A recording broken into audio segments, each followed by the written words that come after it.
बोले भगवान महावीर स्वामी की, आचार्य कुंद कुंद स्वामी की, आचार्य गुरुवर विद्यासागर मुनि महाराज की।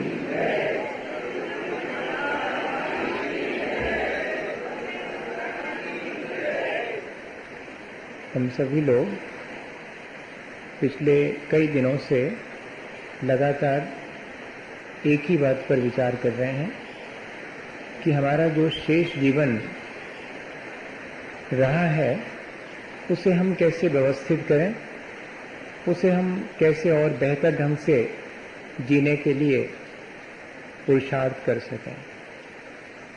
जीवन को बेहतर बनाने के लिए ज़रूरी है कि जिन्होंने अपने जीवन को आदर्श बनाया है उनके प्रति हमारे मन में श्रद्धा हो और हम इतने आत्मविश्वास से भर जाएं कि उनके बताए हुए मार्ग पर चलकर हम भी अपने जीवन को अच्छा बनाने की शुरुआत करें।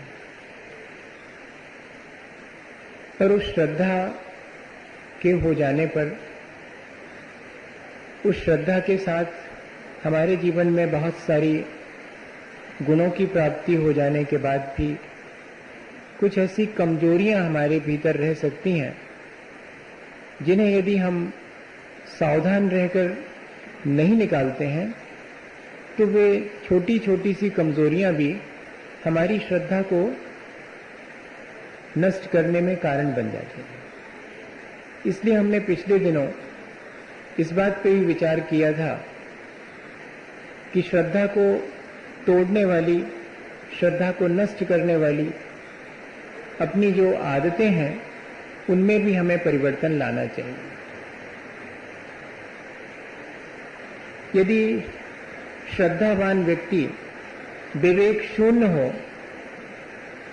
तो उसकी वो श्रद्धा ज्यादा समय तक स्थायी नहीं रहती। इसलिए श्रद्धावान व्यक्ति का विवेकवान भी होना बहुत जरूरी है। विवेक के मायने ये है कि एक ऐसा ज्ञान जो भले बुरे के लिए हमें अलग अलग पहचान करा सके, एक ऐसी समझ जो हमें ये बता सके कि हमें किस दिशा में अपने जीवन को आगे ले जाना चाहिए और किस चीज से हमें बचना चाहिए। ऐसा ये विवेक जो हमारे भले बुरे का हमें पहचान कराता है और हमें इतना ही नहीं बुरे से बचा लेता है और भला करने के लिए प्रेरित करता है, ऐसा विवेक हमारे जीवन में जागृत हो। और एक और चीज कि हमारी कोई भी क्रिया हम जो करें वो विवेक शून्य नहीं होनी चाहिए। हम सुबह से शाम तक अपने संसार के काम भी करते हैं और अपने जीवन के कल्याण के लिए भी कुछ काम करते हैं। वाणी, मन और शरीर सबसे करते हैं। तो जो भी हम करें, चाहे वो संसार में किया जाने वाला कार्य हो या कि वो धर्म क्षेत्र में किया जाने वाला कार्य हो, हम ये सावधानी रखें कि उस कार्य से हमारा और दूसरे का उपकार होता हो तो ही हम उस कार्य को करें। अपने और दूसरे को क्षति पहुंचाने वाले कार्य हम ना करें, ऐसा विवेक हमारे मन में हो। बहुत सारे ऐसे काम हैं जो हमारे श्रद्धा को मलिन करने वाले हैं, जो हमारे अहिंसा धर्म को दूषित करने वाले हैं, उन कामों को हम ना करें। हमारी श्रद्धा को मलिन करने वाली हैं हमारी अपनी मूर्ताएं, चाहे वो लोक में प्रचलित मान्यताएं हों या कि हमारी अज्ञानता के चलते हमने देव शास्त्र गुरु का ठीक स्वरूप जानते हुए भी जो देव गुरु शास्त्र नहीं है, जो अभी संसार में ही अपना संसार बढ़ाने में लगे हैं, उनको भी हमने ब्रह्मवश और सच्चे देव मान करके या गुरु मान करके उनकी प्रशंसा करी हो तो उसे भी हमें संशोधित करना चाहिए और हिंसा हमारे कार्यों में ना हो, इस बात का भी हमें ध्यान रखना चाहिए। और इसके आगे बढ़ते हैं। आज अपन देखें कि श्रद्धा को तोड़ने वाली चीज है अहंकार। ये ऐसी चीज है, ये ऐसी कमजोरी है हमारे भीतर जो हमारी श्रद्धा को धीरे धीरे करके नष्ट कर देती है। और भी बहुत कषायें सब हैं चारों प्रकार की, लेकिन उसमें से ये जो मान कषाय है, अहंकार है, वो हमारी श्रद्धा को तोड़ने वाला है। इसलिए 8 प्रकार के मद या घमंड या अहंकार से हमें अपनी श्रद्धा को बचाए रखना चाहिए। अपनी योग्यता से अधिक सम्मान की आकांक्षा रखना, ये अहंकार कहलाता है। अपनी योग्यता के सम्मान की इच्छा रखना, ये अभिमान कहलाता है। आप समझ रहे हैं? जब हम अपनी योग्यता से अधिक अपना सम्मान चाहते हैं तो उसके पीछे क्या भाव छिपा रहता है? दूसरे के तिरस्कार का। और अपनी योग्यता का सम्मान चाहते हैं, यह अभिमान कहलाता है। इसके पीछे भी किसी न किसी दूसरे व्यक्ति के तिरस्कार का भाव छिपा ही रहता है। जहां अहंकार है वहां दूसरे के तिरस्कार का भाव छिपा ही है, बिना उसके होता नहीं है। मान कषाय अगर है तो दूसरे को डिफीट करने का, दूसरे को गिराने का, दूसरे के तिरस्कार करने का भाव भीतर में छिपा ही रहता, दिखता नहीं, सहसा नहीं दिखाई पड़ता। मैं बड़ा हूं ये साबित करने के लिए दूसरे को छोटा किए बिना तो संभव ही नहीं है। अपनी लकीर बड़ी करने में जो हम जबरदस्ती अपनी योग्यता के बिना पुरुषार्थ करते हैं, तो वो ये होता है कि दूसरे की मिटा करके अपनी बड़ी होती, उसके बिना तो होती नहीं। वरना अपनी लकीर बड़ी करने वाले को अहंकार करने की आवश्यकता नहीं आएगी, वो तो अपने आप में सेल्फ सेटिस्फाइड रहेगा। इसलिए जब जब भी हमें अपनी योग्यता से अधिक सम्मान की इच्छा अपने मन में जागृत हो तो सावधान होना चाहिए, और अपनी योग्यता के सम्मान की इच्छा जागृत हो तब भी सावधान रहना चाहिए। तीसरी एक अवस्था और है जिसमें कि हम अपनी योग्यता का सम्मान तो नहीं चाहते, लेकिन हम अपमान भी नहीं चाहते। वो अवस्था है स्वाभिमान की। वो एक बार फिर भी ठीक है, लेकिन वो स्वाभिमान भी कब अभिमान बन जाता है, इसकी सावधानी रखना। कई लोग ये कहते हुए पाए जाते हैं कि हमारा भी तो कोई स्वाभिमान है, तो इसका मतलब है कि ये आपका अभिमान है, ये कहना पड़ा आपको। हाँ, ये बहुत सावधानी। अभिमान और स्वाभिमान के बीच बड़ी बारीक सी लाइन है, और उसमें हम अगर गड़बड़ा जाते हैं तो हम अभिमान और अहंकार में उतर जाते हैं, फिर हमारी श्रद्धा खत्म हो जाती है। और एक स्थिति बहुत अच्छी है जो निरभिमान की स्थिति है, निरंकार की स्थिति है, जिसमें न सम्मान की इच्छा है, न अपमान होने पर कोई संक्लेश है। वो तो कोई विरले ही जीव जिसकी दृष्टि वाकई में समीचीन हो गई है, उसको सम्मान और अपमान से कोई फर्क नहीं पड़ता है। हम वास्तव में वही अवस्था पाना चाहते हैं। उसके लिए ही हमारा अपना जो भी हम अपने जीवन में करते हैं, उसी उद्देश्य की पूर्ति के लिए करते हैं। ये हमें ध्यान में रखना चाहिए। अहंकार कितने तरह से हमारे भीतर प्रवेश करता है, कितने रूपों में प्रवेश करता है, ये हमें थोड़ा सा देख लेना है, ताकि जब अहंकार हमारे भीतर प्रवेश करे तब हम उसे समझ सकें।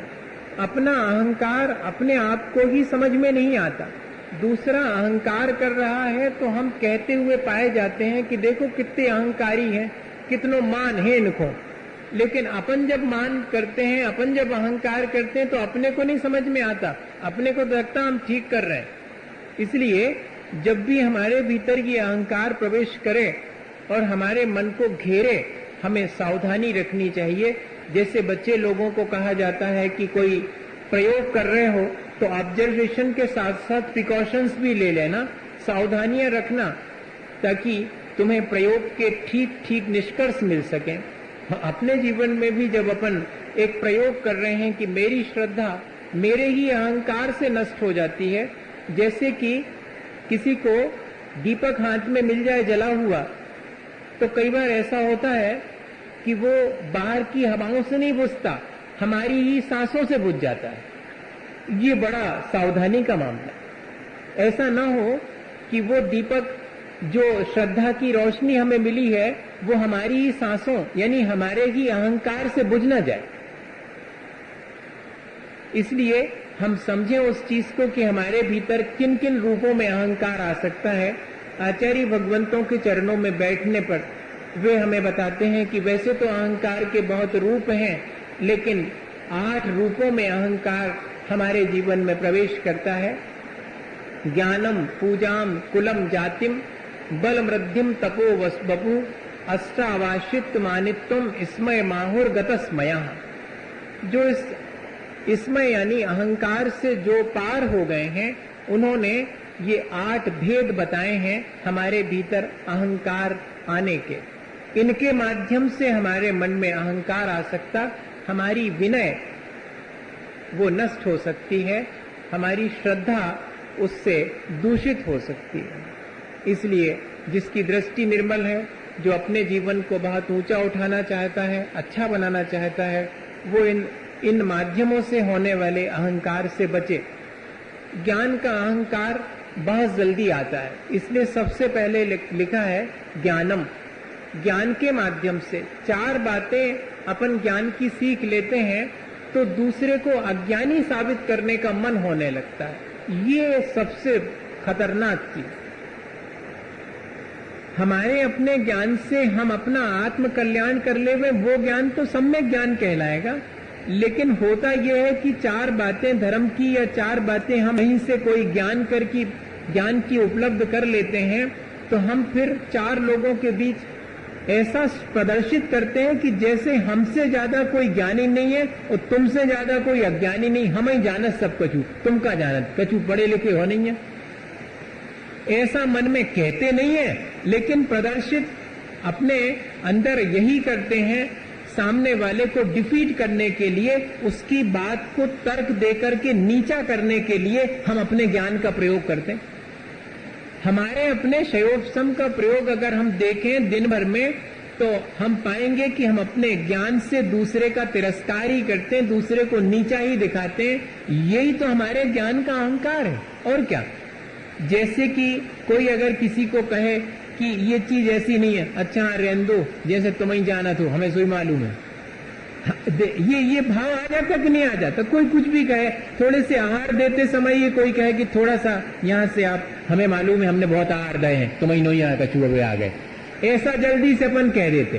कोई रास्ते से अपन को ठीक ठीक स्थान बताएगा कि भैया ऐसे न बैठो, ऐसे बैठ जाओ, तब भी अपने मन में आ जाती ये चीजें। ये क्या चीज है? ये अहंकार का रूप है, वो ज्ञान के रूप में हमारे अंदर प्रवेश कर जाता है। हमें विचार क्या करना चाहिए इस अहंकार को दूर करने के लिए? आपको मेरी आवाज ठीक से सुनाई पड़ रही? पानी के बीच में भी मुझे अपनी आवाज नहीं सुनाई पड़ रही असल में। हाँ, आचार्य जी ने बहुत तेज बारिश में एक बार आहार जी में प्रवचन बंद कर दिया था। मुझे वो घटना याद आ रही, इसलिए मैंने आपसे पूछ लिया, क्योंकि उन्होंने, जब हम लोगों ने पूछा कि आपने बंद क्यों कर दिया, तो बोले हमें अपनी जो सहज आवाज है उससे ज्यादा तेज बोलना पड़ा, तो अपने ही प्राणों का घात होगा, इसलिए बंद कर दिया। तो मैं इससे ज्यादा तेज नहीं बोल सकता, अगर आपको नहीं सुनाई पड़ रहा है तो मुझे बता दें, ठीक है? चलने दें। हमें ये विचार करना चाहिए कि जैसे अपन ने जीवन में अपने एमए किया, मान लो अब एमए किया अपन ने, और उसके बाद पूरा जीवन अपना व्यतीत हो गया और अपना जीवन समाप्त भी हो गया। अब अपन दूसरी जगह चले गए, दूसरा जन्म हो गया, तो क्या वो ज्ञान साथ में जाता है? बिल्कुल नहीं जाता। अगर साथ में जाता होता तो फिर अनार का फिर से नहीं पढ़ना पड़ता। फिर तो अपन ये कहते कि हमें तो पहले से पढ़ के आया, अब तो पीएचडी का है। ऐसा होता है क्या?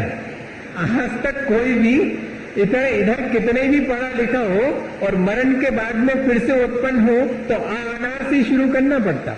उस छोटे से क्षयोपशम ज्ञान का मैं अहंकार करूं, ऐसा विचार अपने भीतर आना चाहिए कि अरे इतना थोड़ा सा ज्ञान मेरे को है जो कि मेरे साथ भी नहीं जाता है, और फिर मैं उसका अहंकार करूं और अहंकार के चलते मैं दूसरे के ज्ञान का तिरस्कार करूं, ये तो मेरे लिए ठीक नहीं है। अगर ऐसा भाव हमारे भीतर आ जाए तो ये अहंकार ज्ञान का अपने आप नष्ट हो जाता और हमारी ज्ञान के प्रति, सम्यक ज्ञान के प्रति श्रद्धा बनी रहती। जब जब भी ध्यान रखना, जब जब भी दूसरे के अच्छे ज्ञान की बात सुनकर के उसकी प्रशंसा करने का भाव नहीं होता तो ये भी अहंकार ही है। हाँ, ऐसा होता है कई बार कि हम कहीं से कोई अच्छा ज्ञान, सम्यक ज्ञान, उसकी चर्चा चल रही है तो हम उसकी प्रशंसा नहीं कर पाते हैं, बल्कि हम ये इस मौके की तलाश में रहते हैं कि कैसे ये इसका बोलना बंद हो और मैं इन सब चीजों को अभी काट करके और ठीक कर दूं। ये कभी नहीं करना चाहिए। ये सम्यक ज्ञान का अनादर है, फिर हमारा सम्यक ज्ञान धीरे से छूट जाएगा। इसलिए जहां पर भी सम्यक ज्ञान की चर्चा हो उसका अनादर नहीं करना, उसका तिरस्कार नहीं करना, और जो ज्ञानवान हैं उनका भी तिरस्कार नहीं करना। तब जाकर के हमारा ज्ञान वास्तविक ज्ञान कहलाएगा और वो केवल ज्ञान में कारण बनेगा। आचार्य भगवंतों ने लिखा, जो विनय पूर्वक निरलस होकर अर्थात आलस छोड़कर इस जीवन में इस थोड़े से शयोपशम ज्ञान का अभ्यास करता है, उसका ये थोड़ा सा ज्ञान भी आगामी जीवन में केवल ज्ञान का कारण बनता है। लेकिन विनय पूर्वक होना चाहिए, पूरी श्रद्धा के साथ और विनय के साथ में ज्ञान को हम हासिल करें तो हम उस ज्ञान के अहंकार से बच सकते हैं। तो मैं आपको एक घटना सुनाता हूं। आचार्य महाराज के जब आगम वाचना आचार्य महाराज के सानिध्य में 1980 में और शुरू हुई थी, सागर में पहली आगम वाचना हुई षटखंड आगम की, और बड़े बड़े विद्वान, जिनमें से तो अब कोई भी नहीं रहा उस समय, वो सारे 6-8 विद्वान तो सबसे बड़े विद्वान थे और बाकी तो 50-100 विद्वान, उनमें से भी अब बहुत थोड़े बचे हैं। वो जो बड़े विद्वान थे वो तो नहीं रहे। वहां पर उस चर्चा के बीच में एक शब्द अटक गया। उसका मेन स्क्रिप्ट में क्या अर्थ होना चाहिए ये किसी को नहीं सूझ रहा। वहां पर होता रहा। आचार्य महाराज भी चुपचाप सुन रहे हैं, सारे विद्वान अपने अपने ओपिनियन दे रहे हैं कि इसका अर्थ ये होना चाहिए, वो कह रहे हैं इसका अर्थ यहाँ तो ये होना चाहिए। अब कुछ समझ में नहीं आ रहा, कुछ क्लियर नहीं हो रहा। वहीं पर बैठे हुए थे जिनेन्द्र वर्णी, सब परिचित होंगे जिनेन्द्र वर्णी से। 3 वर्णी प्रसिद्ध हुए अपने यहाँ पर, गणेश प्रसाद वर्णी, जिनके मैं उदाहरण आपको उनकी सरलता के सुनाया करता हूँ, बड़े वर्णी जी कहलाते थे। फिर मनोहर लाल वर्णी और फिर तीसरे नंबर पर ये जैनेन्द्र वर्णी। उन्होंने कोश लिखा है, जैनेन्द्र शब्द कोश, भारतीय ज्ञानपीठ से 4 वॉल्यूम, इतना 150 ग्रंथों को अध्ययन करके 17 साल में जिसे उन्होंने कंपाइल किया है, संकलित किया है, रीअरेंज किया है, जिसको कि आज कई लोग जो है देख भी नहीं पाते हैं, उसमें से ढूंढ नहीं पाते कि कौन सी चीज कहां मिलेगी।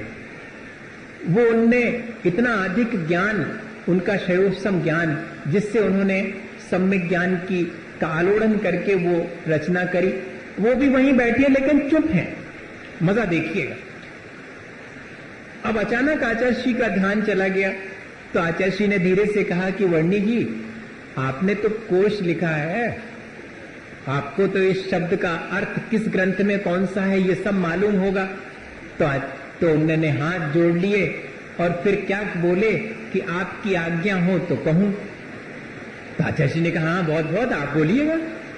तो उन्होंने उसका अर्थ जो अलग अलग ग्रंथों में था वो सहर्ष बता दिया। जब वो अर्थ बताया तो सब समाधान हो गया।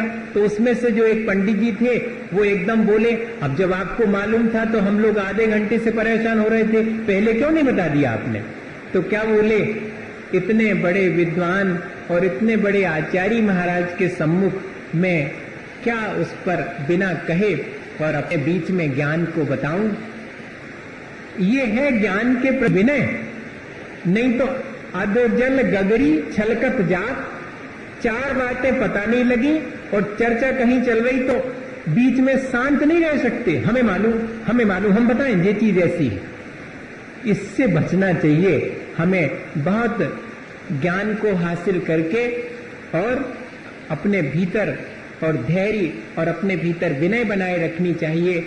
और सम्यक ज्ञान और सामान्य ज्ञान की विशेषता यही है, अंतर दोनों में यही है कि जिसे सम्यक ज्ञान होता है उसे अहंकार न आकर के ये लगता है कि मेरा ज्ञान तो बहुत थोड़ा सा है, उस केवल ज्ञान की अपेक्षा से तो यह अत्य है।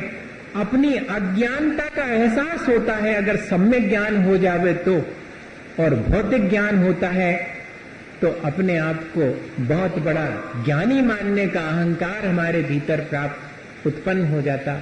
जब जब भी हम सम्यक ज्ञान का अभ्यास करें तो भैया ये अपने भीतर देखते रहें कि हमें तो वास्तव में गौरव इस बात का होना चाहिए कि मेरा स्वभाव तो केवल ज्ञान का है, जो कि शायद ज्ञान है। ये तो थोड़ा सा मुझे मति शुद्ध ज्ञान हुआ है, वो तो शायोपसमिक ज्ञान है। मैं आपसे ज्ञान के अहंकार की बात करूं, कैसे अहंकार से हमारा ज्ञान ढक जाता है, मेरे अपने जीवन की घटना आपको सुनाता हूं।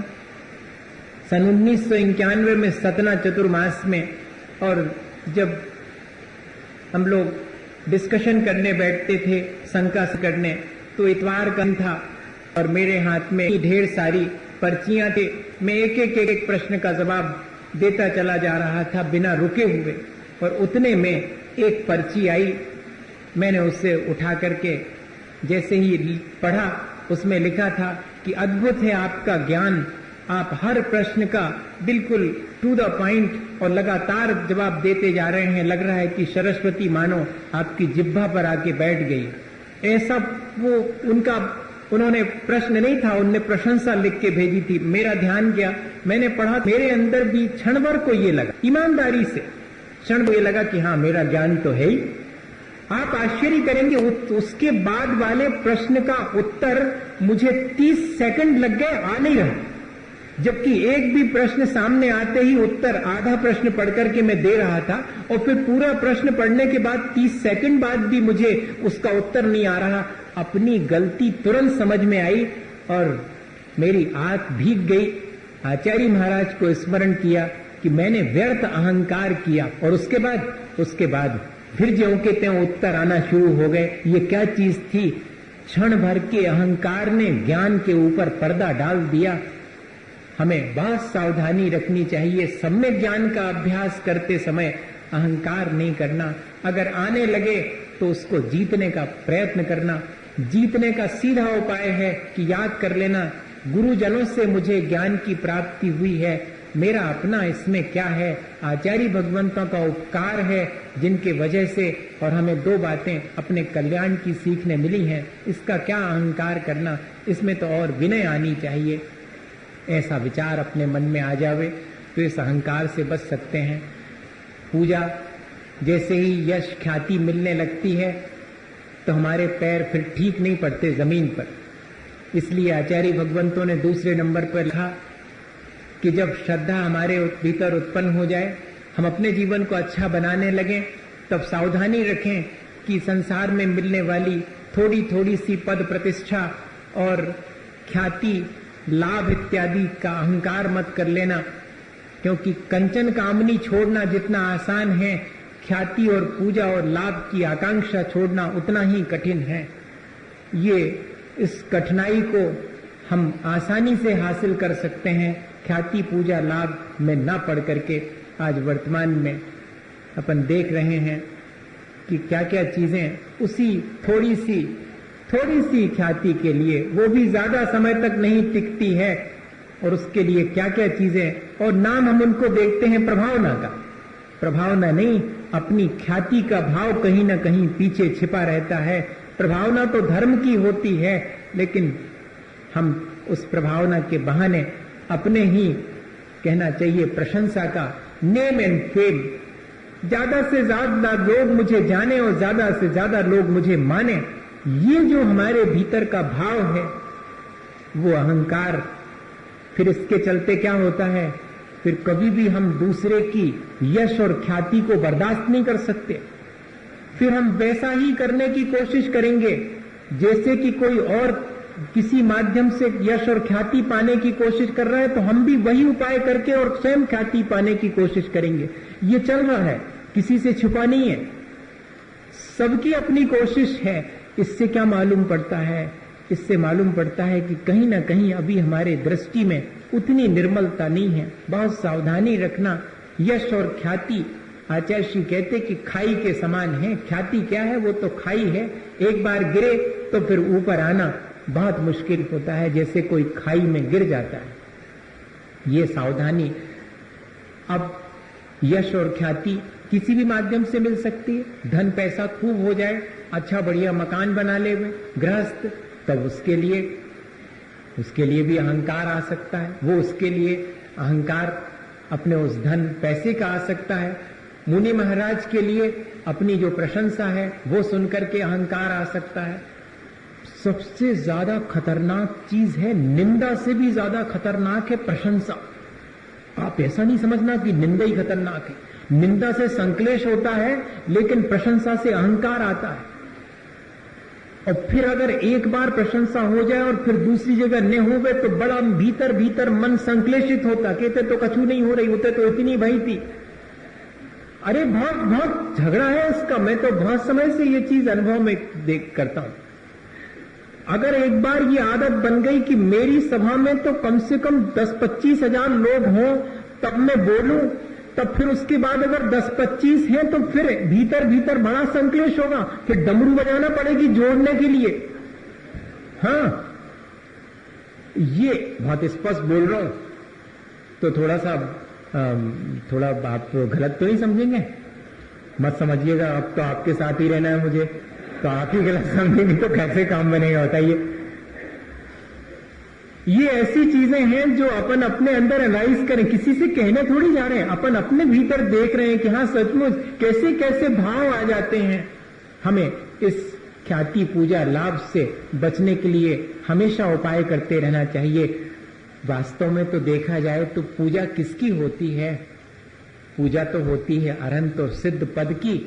मैं वो पद प्राप्त करूं, मैं वो प्रतिष्ठा प्राप्त करूं, आत्मस्थ हो जाना, अपने आप में प्रतिष्ठित हो जाना, वो तो अनंत और सिद्ध अवस्था में ही होगा। मुझे उसका गौरव होना चाहिए, क्योंकि मैं उससे प्राप्त कर सकता हूं, उस प्रतिष्ठा को, उस पद को प्राप्त कर सकता हूं। ये छोटे मोटे से प्रशंसा और पद मिलने पर मैं क्यों व्यर्थ में अहंकार करूं और उस अहंकार के चलते दूसरे का तिरस्कार करने का भाव आ जाए।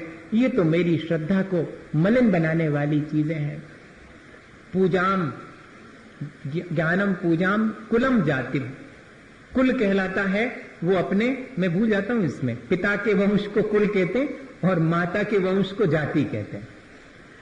ऐसा कई बार होता है कि अपने पिता के कुल में या कि पिता के वंश में या माता के वंश में कोई बहुत बड़ा व्यक्ति हो तो हम उसे लेकर के भी अहंकार कर लेते। इससे ही बचना चाहिए। हम तो ऊंचे कुल के हैं। ऊंचा कुल कौन सा है? जहां रत्नत्रय की परंपरा है। तब फिर अहंकार करने की आवश्यकता क्या है? अपने सौभाग्य से तो अपने आप को और अधिक गौरवान्वित करना चाहिए, अहंकार थोड़ी करना चाहिए।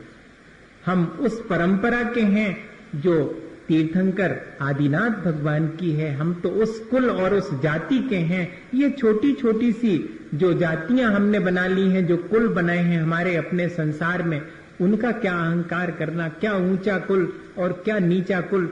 जिसका आचरण खोटा है उसका कुल और जाति सब नीचा है, और जिसका आचरण ऊंचा है उसका कुल और जाति, और जिसका आचरण ऊंचा है वो अहंकार काहे को करेगा? अहंकार करना तो अपने आप को नीच कुल की तरफ ले जाना है। परात्म निंदा प्रशंसे सत्सद्गुणोच्छादनोद भावने च नीचैर गोत्रस।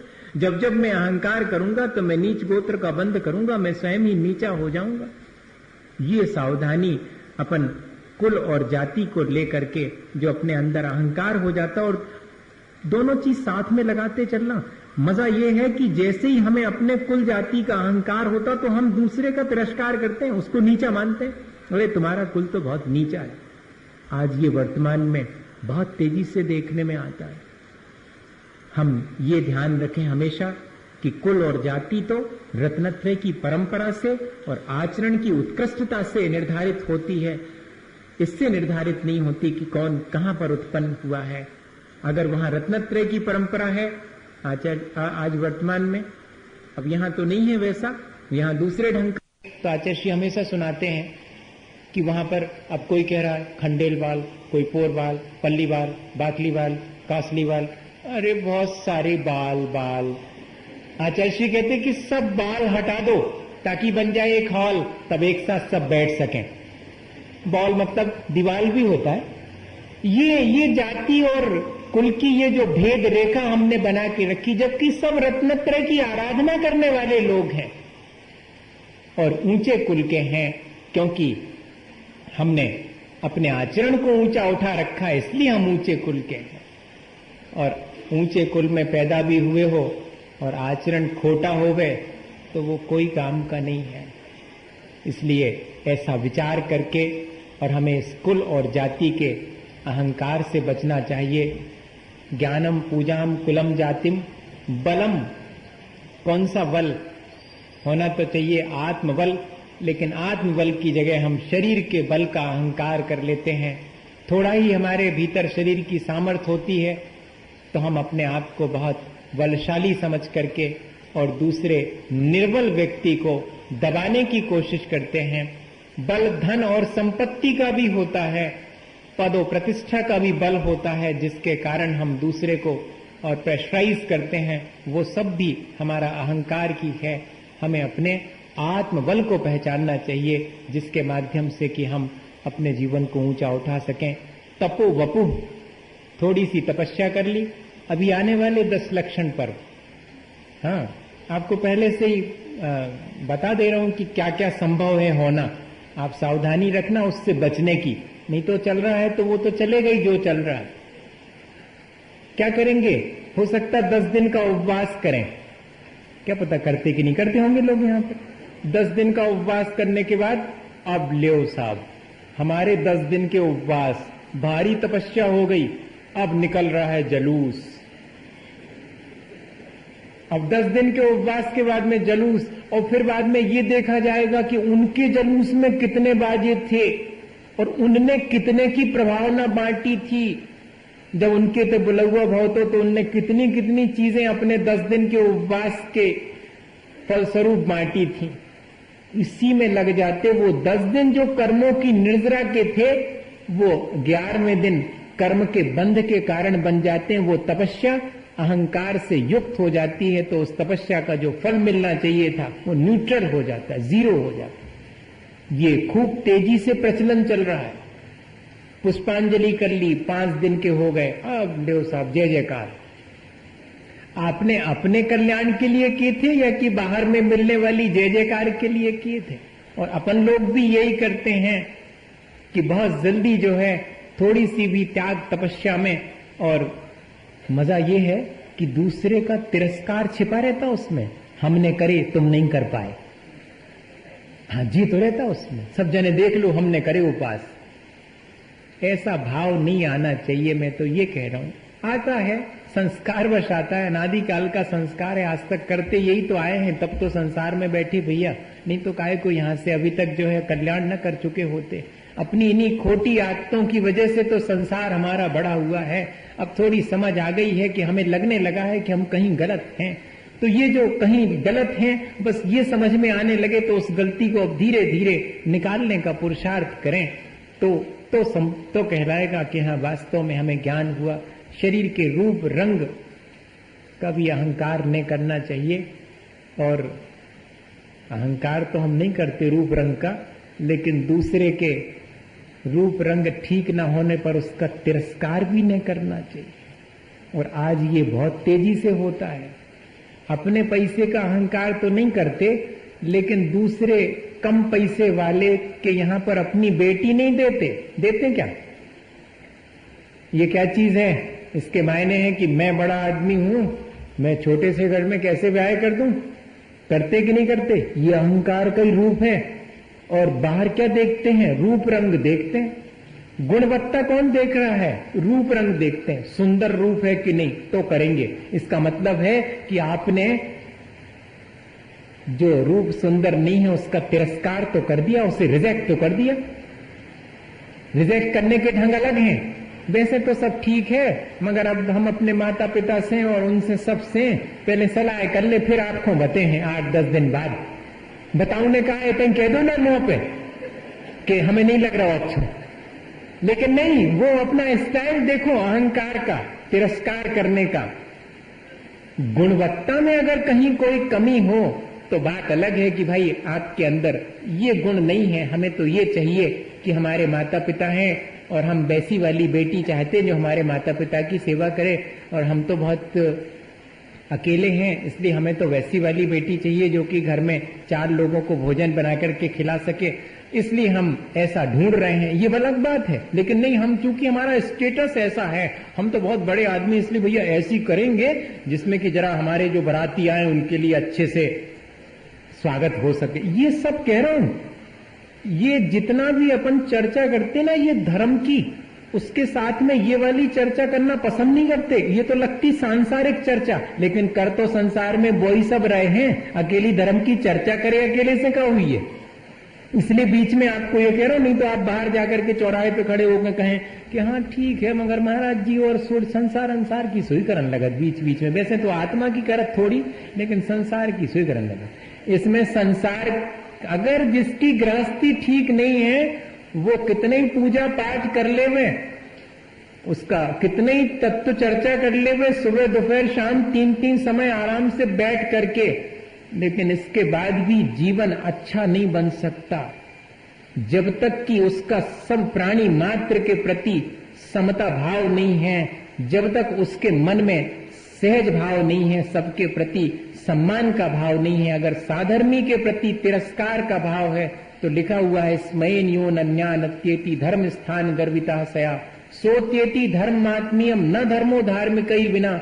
जो अपने इन सब ज्ञान इत्यादि के वशीभूत होकर के अहंकार करके अपने साधर्मी का तिरस्कार करता है, मानिए वो अपने धर्म का ही तिरस्कार करता है, क्योंकि धर्म बिना धर्मात्मा के रह नहीं सकता। पोथी में नहीं रहता, वो धर्मात्मा के जीवन में रहता है धर्म।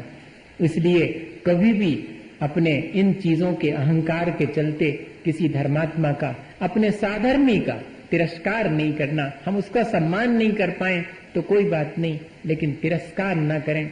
मैं आपको आचार्य महाराज के जीवन का एक और संस्मरण सुनाता हूं। दोपहर में नहीं सुनाऊंगा, अब 2 हो गए आज के। एक व्यक्ति ने कहा था रोज एक तो सुनाया करें आप, तो मैंने आज 2 सुना दिए। कैसी विनय होती है बड़े लोगों की, कैसी विनय होती है, कितना ज्ञान है आचार्य महाराज के पास, कितनी तपस्या है उनकी, क्या चीज नहीं है उनके पास जो कि सर्वश्रेष्ठ हो सकती है आज के इस युग में। इसके बाद भी देखिएगा, वही सतना से हम लौट कर चतुर्मास करके हम महाराज लोग सब आ रहे थे। उस समय हमारे साथ समता सागर जी, प्रमाण सागर जी और 6 महाराज हम लोग थे। और जब मैंने शायद सुना दिया था, नहीं सुनाया, तो जब हम वहां से लौट करके, अगर आप कह देते कि सुनाया तब भी हम सुनाते। अब क्या करें, वो फिर दूसरा कहां सुनाएंगे नहीं पर ऐसे कर देता हूं, बुद्धू बना देता हूं आपको। अब क्या हुआ कि वो लौट करके आए वहां से, तो मालूम पड़ा जबलपुर तक आ गए, आधार ताल में रुके हुए थे, और वहां पर मालूम पड़ा कि आचार्य श्री वर्गी होकर के जबलपुर ही आ रहे हैं। हम लोग बहुत खुश हुए। पहले तो ये सोचा था कि आचार्य श्री से मिलने के लिए अभी और आगे जाना पड़ेगा, पर आचार्य श्री जो है और यहीं पर आ रहे हैं, जबलपुर आ रहे हैं, और हम लोग तो आधार ताल यानी जबलपुर से 15 किलोमीटर वहां पर थे। तो समाचार भेजा ब्रह्मचारी जी को कि हम लोग यहाँ पर रुके हुए, आपकी क्या आज्ञा हमारे लिए। फौरन वहां से आ गया आदेश कि आगे बढ़ो जी की तरफ। बस इस मतलब है कि आचार्य श्री आ रहे हैं बरिया जी की तरफ, और हम आचार्य श्री वहां से बरी से चले और हम लोग मड़िया तो आ गए। लेकिन आचार्य श्री अभी पता लगा कि 6 किलोमीटर और अभी पीछे। तो हम लोग जो है वहां आने के बाद फिर और आगे आचार्य श्री को लेने के लिए चले 6 किलोमीटर, और वहां आचार्य श्री के दर्शन किए, मिले। फिर आचार्य श्री के साथ फिर वापस मड़िया जी आ रहे थे उस रास्ते में जो है, और हम लोगों ने चलते चलते कहा कि आपकी कृपा से और चतुर्मास में बहुत अच्छे से धर्म ध्यान हुआ, सबने भी बहुत बढ़िया से धर्म ध्यान किया, सब आपकी कृपा से हुआ, बहुत अच्छे से प्रभावना हुई। ऐसी चर्चा कर रहे थे। सब सुनते सुनते आचार्य श्री क्या बोले, इसमें हमारा क्या है, ये तो आचार्य, सब आचार्य ज्ञान सागर जी महाराज का है, ये तो सब हमारे भगवान महावीर स्वामी की परंपरा से जो धर्म चला रहा है उसका सौभाग्य है, इसमें मेरा कुछ भी नहीं।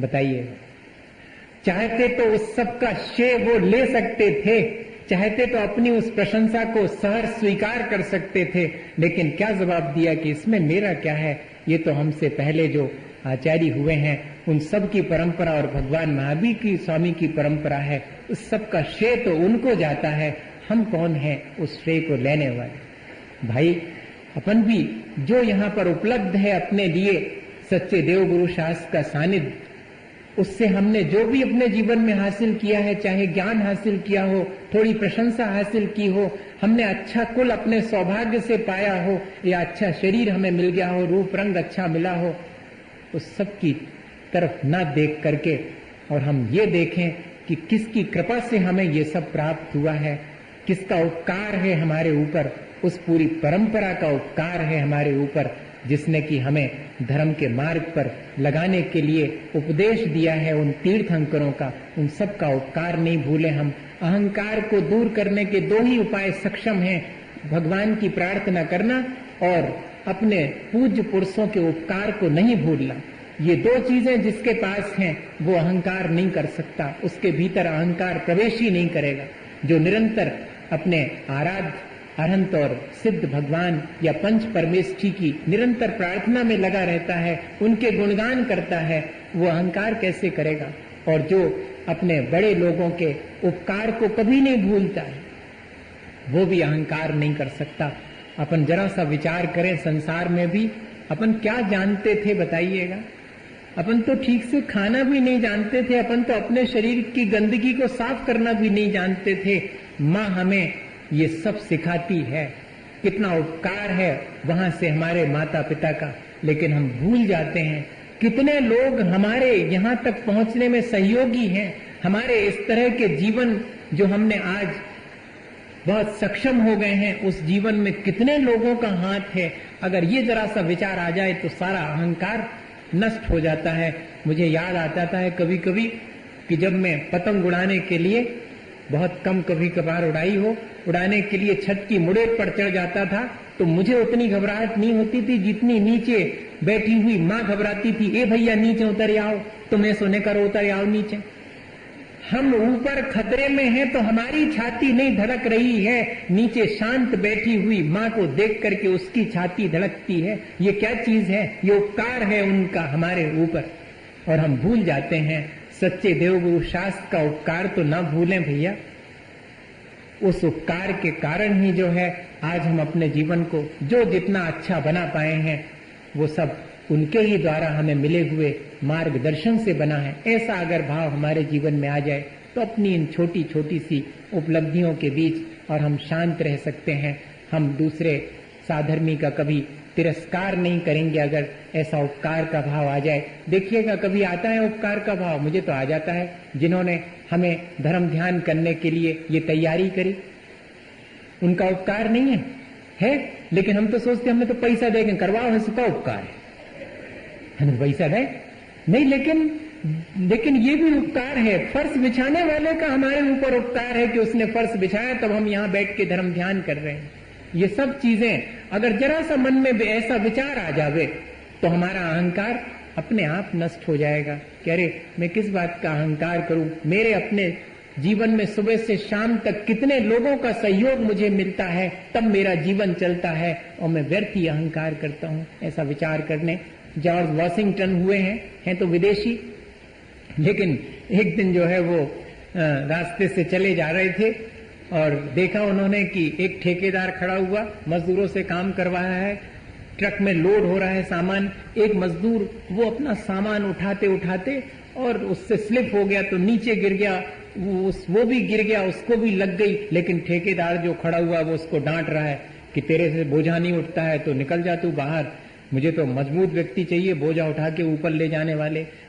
उसको चोट पहुंच गई है, उससे उठ नहीं रहा है, फिर भी उसको जो उठाने के लिए, तो वाशिंगटन धीरे से आकर के और उसके बोझे को सहारा देकर के उसके सिर पे रखवा देते हैं। और ठेकेदार वहीं पर ऐसे खड़े हुआ है तो उसके पास जाकर के कहते हैं कि ऐसी कभी ज़रूरत पड़े बोझा वगैरह उठाने की तो मुझे याद कर लिया करे, मेरा नाम जॉर्ज वॉशिंगटन है, मैं वहां रहता हूं। इतना सुनना था कि उसकी हालत, जिसका बोझा उठाया था वो तो चरणों में पड़ा हुआ है और जो बोझा उठवा रहा था वो भी एक बार सोच में पड़ गया, माफी मांगने लगा। तो वॉशिंगटन ने क्या कहा कि मैं तो तुम्हें माफ करता हूं, कोई बात नहीं, लेकिन एक ही चीज ध्यान रखना, कभी भी किसी भी काई को तुच्छ मत समझना और किसी भी जीव को तुच्छ मत समझना, अपने आप को बड़ा मत समझना। यहाँ सब देखा जाए तो समान ही है, सब अपना संसार भोग रहे हैं, किसी को कमती दुख है, किसी को ज्यादा दुख है। हमें तो सबके प्रति सहानुभूति रखनी चाहिए। जैसे कि जैनेन्द्र कुमार ने लिखा कि यहाँ सब देवता से कम और पशु से ज्यादा हैं, इसलिए हमें सबके प्रति सहानुभूति रखनी चाहिए। भैया, अगर ऐसा भाव हमारे भीतर बना रहेगा तो ही हमारी श्रद्धा बनी रहेगी और हमारा जीवन ऊंचा उठता रहेगा। हमें कभी भी अहंकार करके वशीभूत होकर अपने साधर्मी का तिरस्कार नहीं करना चाहिए और अपने अहंकार से हमेशा बचते रहना चाहिए।